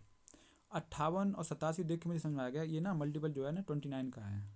किसका है 29 का। तो यहाँ से मुझे पता लगा जो हमारा एलसीएम एक तो 29 आ गया। 29 इंटू 2 कितना हो गया 58। 29 3 जा कितना होता है 87। और 29 4 जा होता है 116। लेकिन दो तो हमारे पास ऑलरेडी है तो कितना दो और हमें जरूरत पड़ेगी। ओके एफिशिएंसी निकालेंगे 29 दूनी 58 3 दूनी 6 बचा। अब तो आपको निकालना भी आ गया होगा ना 29 यहाँ कितना हो गया 87 2 दूनी 4 बचा। भाई 29 16 तो 2 2 4 ऐड हो जाए बचा कितना 3। अब मुझसे कह रहा है कि एक साथ तीनों पाइप खुल जाते हैं। मुझे पता है कि अगर मैं पानी डाल रहा हूँ तो ये तो डालने वाले हैं तो 4 3 7 लेकिन 6 तो निकल रहा है ना 6 लीटर निकल जा रहा है। तो इसका मतलब एक बार में 1 लीटर जा रहा है पानी। तो हमारा टोटल एफिशिएंसी कितनी हो गई तो हमने गुणा किया कितना हो गया तो 116 यहाँ कितना होता है 348। अब मुझे पता है मैं 7 डाला हूँ 1 निकला तो बचा कितना 1। तो ये आपका आंसर हो गया कितना हो गया 348। तो option number C. Next question देखिए क्या कह रहा है 11 वर्ष के लिए 31% वार्षिक दर से 22,250 पर मिश्रण ज्ञात कीजिए। देखो साधारण ब्याज है ओके सिंपल इंटरेस्ट पे दिया गया है। अब क्या कह रहा है हमसे पूछा मिश्रण ज्ञात कीजिए। देखो 22,250 पे 22,250 पे और हमें क्या दिया 11 वर्ष के लिए दिया 31%। तो 11 गुणा 31% कितना ब्याज होगा कितना एक साल का तो सॉरी एक वर्ष का तो 31% है तो 11 वर्ष में कितना हो गया तो 11 एकम 11 बचा कितना 1 11 3 33 तो कितना हो गया 34। तो हमें पता है 341% हमें ब्याज मिलेगा। तो 341% हम इसका 3% निकाल लूँ पहले। तो ये खुद में संख्या 100% होती है इसका 300% कितना हो गया 3 गुना हो गया। तो 0 तिरछे 15 5 यहाँ से लगी 1 3 दूनी 6 1 7 3 दूनी 6 और 3 दूनी 6। तो ये हमारे पास कितना आ गया 0 5 5 10 की 0 यहाँ से लगी 1 तो 7 3 10 की 0 यहाँ से लगी 1 3 6 3 9 और 8। तो हमें पता लग गया 89,000 तो आ गया। लेकिन अभी पता अभी हमने 300% तो निकाल लिया और ये भी जोड़ लिया मिश्रण के। मिश्रण होता क्या आपको पता है मिश्रण क्या होता है। जो मिश्रण होता है ना अमाउंट जो होता है वो होता है मूलधन और प्लस का ब्याज। तो यही हमने क्या किया हमने देखो ये तो मूलधन जोड़ लिया और 300% ब्याज जोड़ लिया। अभी हमारे पास ब्याज जोड़ने के लिए 40% 41% बचा है। तो अगर मैं चेक करूँ 40% निकालूँ इसका 40% मुझे आसानी से निकल जाएगा। तो 22,250 का अगर मैं 40% निकालूंगा तो कितना आ गया तो वो कितना आ गया वो आ गया हमारा 4 पंचे 20 तो वो कितना आ गया 8900। तो ये हमने ऐड किया तो कितना आ गया 0 0 9 8 8 16 17 यहाँ से लगी 1 तो कितना आ गया 9790 97,900। अब देखिए हम ऑप्शन देखेंगे तो ये 57,120 तो ये तो अब आंसर नहीं होगा क्योंकि हमारे पास 1% निकालने को बाकी है 40% निकाल 1% अभी हमारे बचा है और ये 46 ये भी नहीं होगा। अब ऑप्शन 2 बचे तो पता है कि 1% होगा कितना देखो 22,250 1% निकालेंगे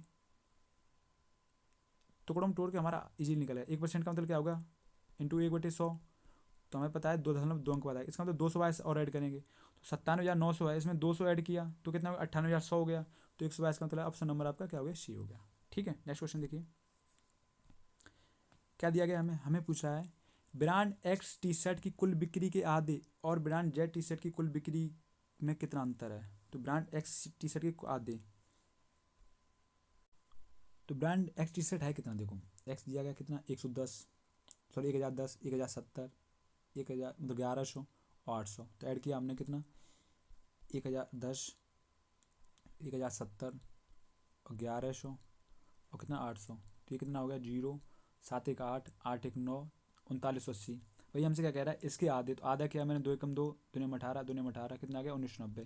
भाई हमसे क्या कह रहा है ब्रांड जेड टी शर्ट की कुल बिक्री जेड की कुल बिक्री कितनी है। तो जेड तो ये येलो वाला है लास्ट वाला जेड है तो इसकी कुल बिक्री कितनी है तो हमने देखा कितनी है 1140 यहाँ पे है इसकी। उसके बाद कितनी है 880 यहाँ पे है 800 यहाँ पे है और 740 यहाँ पे है। शायद आपको दिखने में दिक्कत आ रही है मैं इसलिए बोल दे रहा हूँ 1140 880 800 और 760। तो कितना हो गया 0 8 6 14 8 4 12 6 18 यहाँ से लगी 1 8 2 10 8 18 18 और 7 25 5 तो कितना आ गया 3580। तो हमसे कह रहा है इनका अंतर कितना होगा। तो 3580 में से अगर मैं घटाएंगे तो 0 18 में से 9 गया 9 बचा और 14 में से 9 गया 5 बचा तो कितना आ गया 1590। ये आपका आंसर हो गया। ठीक है नेक्स्ट क्वेश्चन देखिए 2007 की तुलना में 2009 में ब्रांड एक्स टी शर्ट की बिक्री में कितने % कमी हुई है। 2007 की तुलना में एक्स में पूछा गया 2007 में एक्स कितनी है 1070 और 9 में कितनी एक्स है 800।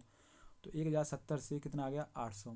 तो कमी तो हुई, कमी कितनी हुई 270 की हुई, और कमी हुई कितने पे 1070 पे, इंटू 100। तुम्हें पता 0 से 0 खत्म हो ही जाना है। तो बचा कितना हमारे पास, बचा है 2700 बटे कितना 107। तो ये देखो 2 बार तो जाएगा, तो 27 107 दूनी कितना होता है 214, और 214 तो बचा कितना 270 में से 214 गया तो 56 बचा, तो पचा आ कितना गया 560। ठीक है, ओके 560 आ गया। अब देखो 560 जो है ना, 560 में अगर मैं 107 का भाग करूँगा 5 बार जाएगा तो कितना जाएगा 5 7 35। तो आपका जो आंसर आएगा 5 बार जाएगा, क्योंकि ज़्यादा 5 बार जाएगा नहीं, तो आपका आंसर कितना होगा 25.23 आंसर, 25.23%। ओके। और देखो यहाँ पे ऑप्शन नंबर डी भी दिया गया, इसलिए आप यहाँ पे ना पूरा छोड़ नहीं सकते। अगर मैंने 105 बार दिया है ना, तो भैया आंसर तो यही होगा आपका। लेकिन अगर ये ऑप्शन अगर नल है, नील दिया गया है, नन ऑफ दिस दिया गया है, तो हमें पूरा पॉइंटों में देखना है। तो हमने देखा क्या 5 बार गया तो कितना हो गया 535, तो बचा कितना 25, 250 हुआ। तो 250 107 दूनी 14, तो हाँ 200 जा रहा है, तो इसका मतलब ये आपका आंसर ठीक है। नेक्स्ट क्वेश्चन देखिए क्या कह रहा है। 2009 में ब्रांड जेड टी शर्ट की बिक्री ब्रांड बाई टी शर्ट की कुल बिक्री का कितना परसेंट है। 2009 में ब्रांड जेड टी शर्ट 2009 में ब्रांड जेड टी शर्ट कितनी है 1140। भाई हमसे कह रहा है ब्रांड बाई टी शर्ट की कुल बिक्री का कितना परसेंट है। तो बाई की कुल, बाई कौन सा बीच वाला है, तो बाई निकालेंगे कितना 1040 910, उसके बाद कितना है 970 और 1000। तो 970 और 1000 कितना हो गया, तो हमने ऐड किया कितना 0 7 1 8 4 12 2 हासिल लगी 1, तो 9 1 10 और 9 19 हासिल लगी 1, कितना 39 से 20। तो हमसे कह रहा है 1140 जो है ना 39 से 20 का कितना परसेंट है, तो निकाल लेंगे। तो देखिए हमने इसको क्या किया, इसको छोटा कर लूँ तो हमें पता लगा 1140 जो हमसे पूछा है कितने का 39 से 20 का कितना परसेंट है। तो इंटू 100, 0 से 1 0 ख़त्म हो गया। इसे मैं और काटूँ, 2 से काटा, 4 से भी कट जाएगा, ये 4 से काट लूँ तो 4 चौक 16, 4 छिंग 4 निम 36, बचा कितना 4 अट्ठे 32। तो कितना आ गया 4 दूनी 8 8 4 अट्ठे 32 4 पंचे 20। अभी और 2 से काट लूँ तो ये कितना हो गया 49, ये कितना हो गया 5। इधर कितना बचा 55 25 5 बचा कितना 2 5 40 और 2 42 बचा कितना 4 5 दूनी 10 और 4 कितना हो गया 14 1425 बट्टे कितना आ गया 49। अब मैं इसको काटूंगा तो 49, तो कोई 2 बार जाएगा 3 बार तो जाएगा नहीं, 49 यहाँ होता है 147, 3 बार तो नहीं जाएगा। तो आपका आंसर ये तो आंसर होगा नहीं, ठीक है ये दोनों आंसर खत्म ही हो गए। अब बचे के 2 आंसर, तो 49 तियाँ, तो 49 दूनी कितना हो गया 58, सॉरी 98, तो 98 में बचा कितना 44, तो 44 22 ये और 2 ये 44, तो कितना हो गया 445। अब कितनी बार जाएगा, अगर मैं इसको 9 बार काटूँ कितना जाएगा 9 में 81, कि एक बचा कितना 8 9 चौक 36 36 और 8 कितना होता है 36 और 8 हो गया 44। तो इसका मतलब है ये हाँ ना 9 बार चला जाएगा। तो आपका आंसर कितना होगा 29.08%। ठीक है, ओके चलिए बढ़ते हैं नेक्स्ट क्वेश्चन पर बढ़ते हैं। क्या कह रहा है हमसे कह रहा है वर्ष 2018 में 3 कंपनियों द्वारा चीनी उत्पादन में वर्ष 2017 में तीनों कंपनियों द्वारा चीनी उत्पादन का कितना प्रतिशत है। तो 2000 क्या कह रहे हैं 2018 में कितना है 2018 वाला ये है, तो कितना दिया गया 40 55 और 65, तो 60 60 120 और 40 कितना हो गया 160। भाई क्या कह रहा है, भाई कह रहा है 2017 में तीनों कंपनियों 2017 में ये दिया गया, तो 7 5 12 120, 2017 कितना हो गया 7 5 12 120 और 65 कितना हो गया, ये दिया गया 65 50 70। आपको अगर दिखना हो रहा तो देखिए, तो 65 50 7 5 12 185 हो गया। तो हमसे क्या कह रहा है, हमसे कह रहा है 2018 में तीनों कंपनियों का चीनी का उत्पादन 2017 में तीनों कंपनियों के उत्पादन का कितना परसेंट है। तो इसका मतलब हमसे पूछा गया 160 जो है ना 180 कितना परसेंट है, तो 160 बटे 180 सॉरी 185 बटे 100। अब मैंने इसे सॉल्व आउट किया तो देखा क्या, इसे काटूँ मैंने 5 से काटा, 5 दूनी 5 त्यों 15 5 तो 35 5 त्यों 15 30, तो कितना आ गया, ये आ गया हमारे पास कितना आ गया ऊपर 5 त्यों 15 5 दूनी 10, ठीक है तो आ गया 3200 बटे 37। अब देखिए कितने बार कटेगा, ये 8 बार तो देखो जाएगा, ठीक है क्योंकि 8 बार कितना 8 से 56 6 बचा कितना 5 8 3 24 और 5 कितना हो गया 29, ठीक है तो 296 320 8 बार से ज़्यादा अगर मैं इसमें तो 37 जोड़ेंगे तो पार हो जाएगा, तो ये तो नहीं हो, 8 बार ही होगा, तो 90% तो होगा नहीं। उसके बाद क्या 80% नहीं होगा क्योंकि बच रहा है अभी, तो अब या तो 85 हो सकता है 87 हो सकता है। अब 296 अगर मैं 320 में से घटाएंगे तो कितना बचेगा, तो 20 ये 24, तो बचा कितना 240। अब 240 अगर मैं 37 से काटूंगा तो 37 37 अगर जैसे 5 ऑप्शन दिया गया है, 185 ऑप्शन में है, 187। अगर 5 का करूँगा 5 तो 35, 5 बचा कितना 3, 5 तो 15 और 3 कितना हो गया 18, 185 रह गया। लेकिन 240 जाने के लिए इसके आपके पास आंसर कितना हो गया 37%। ओके, 7 बार जाएगा भाग।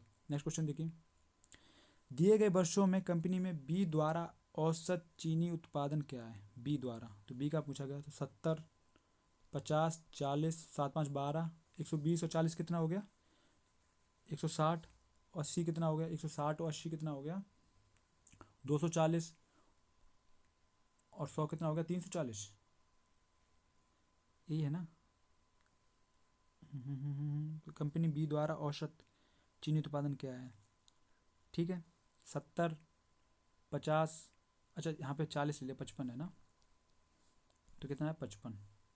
तो देखिए 7 5 12 120, 8 कितना हो गया 120, 8 200, 100, 300, 355 हो गया। तो 355 का हमसे पूछा औसत हैं कितने ईयर, 1 2 3 4 5, 5 से हमने काटा 5 7 35, 5 एकम 5, आंसर कितना आ गया 71। नेक्स्ट क्वेश्चन देखिए, हमें सीरीज देखिए, हमसे पूछ रहा है नेक्स्ट टर्म क्या होगा। देखिए ध्यान से देखेंगे तो हमें पाएगा कि सर्वेंट है, ये जो चीज़ें हैं यहाँ भी है, लेकिन क्या है शुरू के 3 टर्म गायब कर लिए, बाद के 3 कर लिए।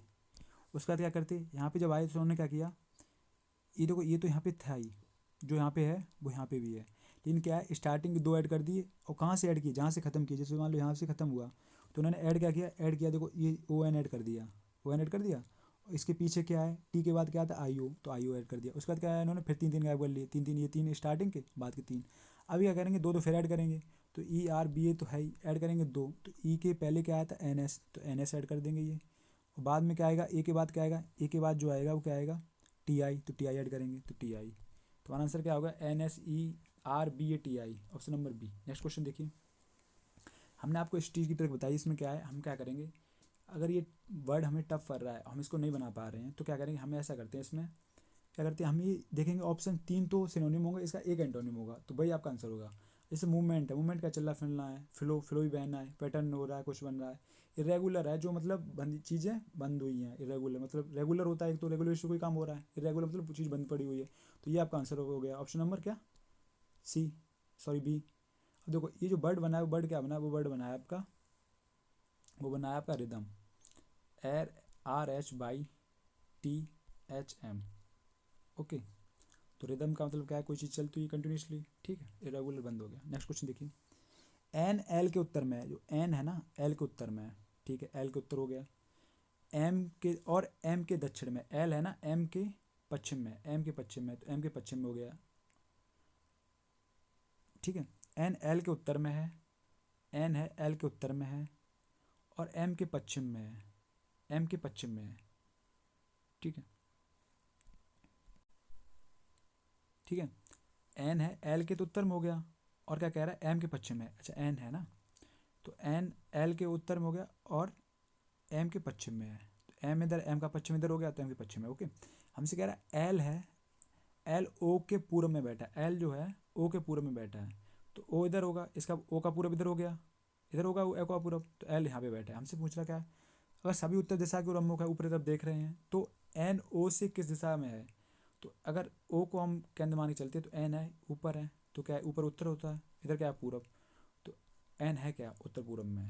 नेक्स्ट क्वेश्चन देखिए, क्या सीरीज दी गई है, देखो 5 10 15 20 25, इसका मतलब 15 तो आना ही है। उसके बाद क्या है बी, बी सी 12, देखो 8 एच, देखो बी होता 2 पे, सी होता 3 पे, यहाँ पे मिसिंग है, एच होता है कितने पे 8 पे, एल होता है 12 पे, तो मुझे पता है ऐड क्या हुआ 4 ऐड हुए यहाँ पे क्या ऐड हुआ +1, तो क्या पता है यहाँ पे +2 ऐड हुआ हो, तो अगर 3 और 2 कितना हो गया 5, और 5 और 3 कितना हो गया ऐड, तो इसका मतलब हमें पता लग गया कि सीरीज ये बन रही +2 +1 +2 +3 +4, तो 3 और 2 5, 5 पे क्या आता है ई, और ई के बाद ई पे अगर मैं 3 ऐड करूँगा तो एच आ जाए, तो आपका आंसर क्या हो गया E15, option number C. Next question, अगर हमसे पूछा ये दिया गया तो हमसे पूछा क्या होगा, तो तबला को क्या लिखा गया, टी होता है कितने 20 पे, ए कितने पे होता है 1 पे, बी कितने पे होता है 2 पे, एल कितने पे होता है 12 पे, ए कितने पे होता है 1 पे, तो ये ऐड करूँगा तो मैं कितना हो गया, सबसे पहले मैंने ऐड करके देखूँगा तो कितना मिला, 20, 20 और 12 और 2 14 और 2 कितना हो गया 16। तो 20 और 16 कितना हो गया 36। 36 को 12 कैसे बना सकते हैं, शायद इसमें 3 का भाग किया होगा उन्होंने। ठीक है, तो एक बार हम ये भी देखें, इसका रख के देखें ऑप्शन मैच करेगा तो 19, 9, 1, एन होता 14 पे, टी होता 20 पे। तो कितना हो गया 19 1 20, 20 हो गया, 14 सॉरी 20 और 20 कितना हो गया 40, 40 और 14 और 9 कितना हो गया, 14 और 9 कितना हो गया, 14 और 9 कितना हो गया 23। तो ये कितना हो गया 63।